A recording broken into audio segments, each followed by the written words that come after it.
কত লক্ষ?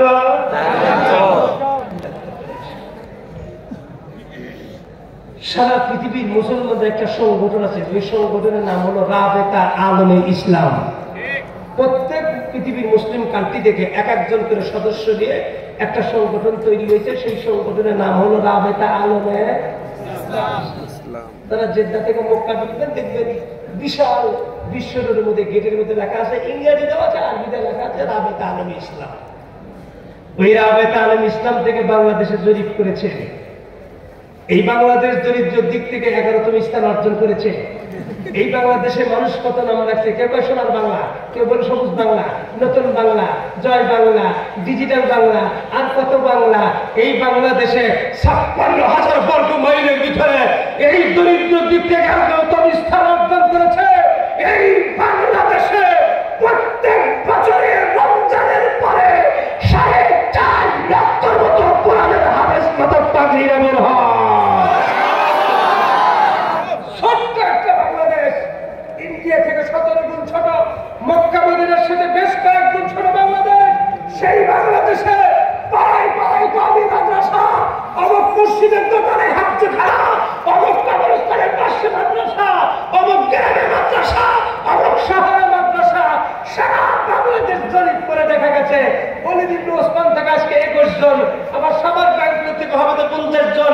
এভাবে যোগ বিয়োগ করে প্রত্যেক বছরের রমজানের পরে 4.5 লক্ষের মতো কোরআনের হাফেজ মাথার পাগড়িরা বের হয়।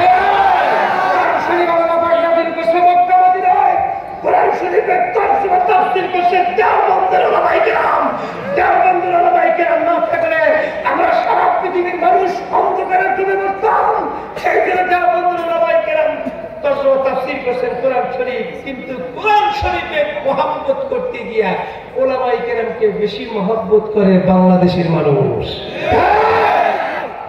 এত ওয়াজ মাহফিল, এত তাফসীর মাহফিল, এত সিরাত মাহফিল, এত ইসলামের সেমিনার, সিম্পোজিয়াম, এই বাংলাদেশে আদানে সূর্য ওঠে, এই বাংলাদেশে আদানে সূর্য ডোবে। কেবলমাত্র সবেমাত্র সামারে বাটা জুতার দোকান থেকে 2220 টাকা দেয় এক জোড়া জুতা কিনা, সাভার কেন্দ্রীয় মসজিদে বক্সের মধ্যে রেখে কেবলই নিয়ত করছেন আল্লাহু আকবার, আসসালামু আলাইকুম।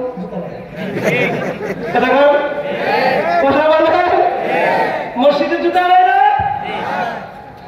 সব সাধু হয়ে গেছে। এমনকি কোন ইতিহাস শুনছেন যে কেউ নতুনটা রেখে পুরানটা পাই দিয়ে বাসায় গেছে? না, ও জুতা চুরি করে টার্গেটই গেছে। আমার বিয়াগাতি মাদ্রাসার রায়গঞ্জে নিমবেসি কলেজে একটা ভদ্রলোক প্রফেসর, সে আমাদের বগুড়ার পায়ে পায়ে জুতা কিনছে 2250 টাকা দিয়ে। হে ভদ্রলোকের বুদ্ধি দেখছেন, এক পাট রাখলো মসজিদের বাইরে, আর এক পাট রাখলো ইমাম সাহেবের মেম্বারের কাছে। আমি বললাম, স্যার এটা কোন তরিকা? আমার দাম 22,000 টাকা, এক পাটের দাম যদি 22,000 হয় তাহলে মসজিদে যদি জুতার টেনশন, জুতা সরে নিল না কি করলো?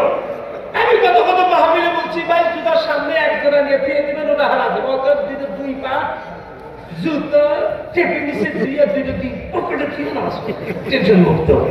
কথা বলে এ বন্ধুরে, তাফসীর মাহফিলে মাহফিলে এইরকম কৌতুকের মতো কথাবার্তার মতো অনেক আছে, আমি বলবো না।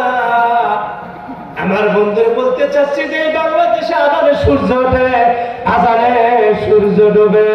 আমার বন্ধুর সেই বাংলাদেশে মসজিদে জুতার নিরাপত্তা নাই। আমার বন্ধু, আমার ভাইরা রে, লম্বা কথা বলতে চাই না। মানুষ যখন কোরআনের সুশীল সাহেব থেকে দূরে সরে যাবে, ওলামায়ে কেরামকে যতক্ষণ পর্যন্ত অন্তরের ভিতরে জায়গা না, স্থান না দিবে, ওই জাতি, ওই সমাজ কোনোদিন উন্নতি হতে পারবে না।